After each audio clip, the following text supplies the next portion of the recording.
This is Avalanche. He's this year's Stag.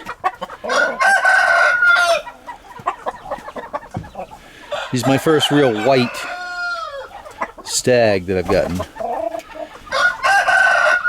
And he came out of the stag pen.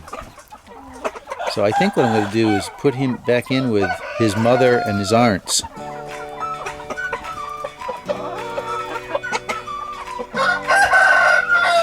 He's shaping up to be a pretty okay bird.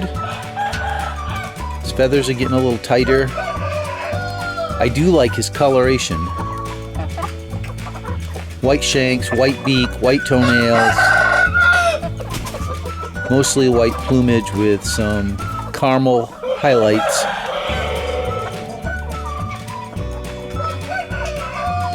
Yeah, pretty cool. And I've got his sister in with Casper right now. His sister looks just like him.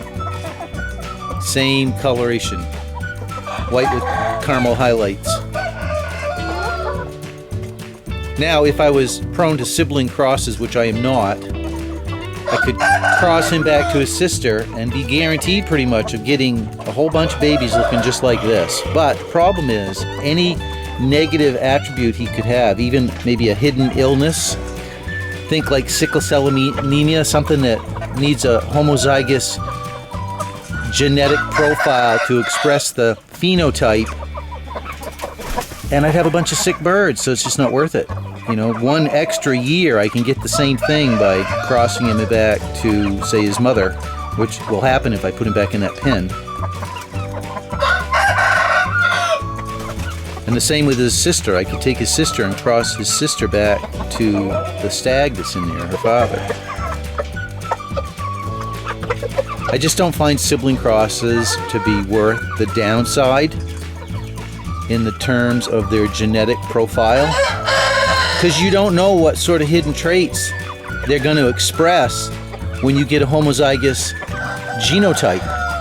And then suddenly, you know, it expresses a phenotype. Well, phenotype technically is something you can see visually, but you'll be able to detect a loss in vigor, right? More prone to diseases, being sick more often, failure to thrive.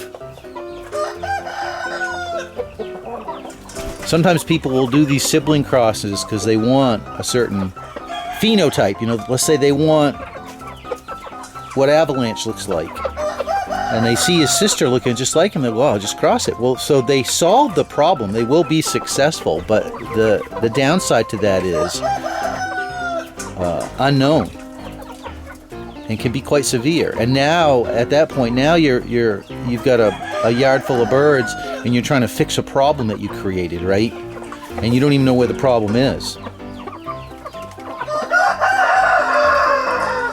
As a whole, though, I think Aseels are probably the healthiest chicken breed that I've ever dealt with.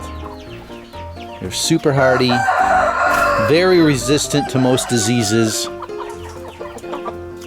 I keep saying I think they're the most intelligent birds out there, although birds bred for the pit generally are highly intelligent. I just think Aseels are the smartest. They'll learn with one repetition, unlike a dog. If a raccoon was to come up here tonight and mess with these birds, you could not, if I was free-ranging them, letting them out during the day, you would not be able to get them in here again at night. They would not roost in here. They would go to a different spot. They pick a different roost. One repetition's all it takes. Magnificent creatures. I just love the seals. I'm really a little mystified as to why more people don't keep them. I mean, I get why they don't, but it's a mystery to me because they're a joy to have around. They're beautiful. They make fantastic pets. Super hardy. Great mothers. Good. They protect their babies. They'll attack hawks. Fearless. Courageous. Charismatic. They're the royalty of chickens. They're the king of birds. They outshine the other ones like a supernova compared to our sun. Compared to a flashlight. Supernova compared to a flashlight. That's what they are. Yeah, sure, they don't lay as many eggs as an egg-laying bird. You know, oh, big deal. I got 300 eggs from my chicken. You'll get maybe, 40. You might get 60 from a really prolific one like Ghost. And it takes a while for them to mature if you want to eat them. They're fantastic table fare. They're very tasty, firm, nice firm meat, dark meat. But yeah, you gotta, take 6-7 months to get one so you can eat it.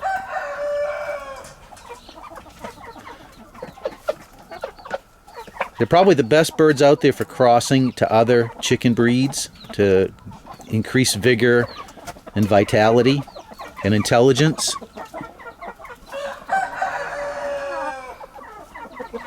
The king of birds, the king of chickens right there.